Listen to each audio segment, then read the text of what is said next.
নমস্কার বন্ধুরা, আমার চ্যানেলে তোমাদের সকলকে স্বাগত। আজকে আমি মাশরুম রান্না করব। তার জন্য এদিকে আলু কেটে ধুয়ে নিয়েছি।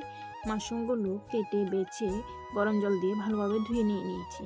এদিকে মশলার জন্য কাঁচা লঙ্কা, পেঁয়াজ, আদা, রসুন নিয়ে নিয়েছি। এবার শিলে ভালোভাবে বেটে নেব। বাটা হয়ে গেছে। এবার এর মধ্যে হলুদ, জিরের গুঁড়ো, ধনের গুঁড়ো, লবণ, শুকনো লঙ্কার গুঁড়ো, জল দিয়ে ভালোভাবে মিশিয়ে নিয়েছি। এবার সাথে একটা টমেটো পেস্ট করে দিয়েছি। চুলাতে কড়াই বসিয়ে তার মধ্যে পাঁচফোড়ন দিয়ে আলুগুলোকে লাল লাল করে ভেজে নেব। আলু লাল লাল করে ভাজা হয়ে এসেছে। এবার এর মধ্যে মাশরুমগুলো দিয়ে আর একটু নেড়ে চেড়ে এবার আগের থেকে রেডি করে রাখা মশলাটা দিয়ে ভালোভাবে নেড়ে নেড়ে কষিয়ে নেব। কষানো হয়ে এসেছে। এবার পরিমাণ মতো জল দিয়ে দিয়েছি। এবার ভালোভাবে ফুটিয়ে নেব। ফোটানো হয়ে গেছে। এবার উপর থেকে গরম মশলার গুঁড়ো দিয়ে নামিয়ে নিয়েছি।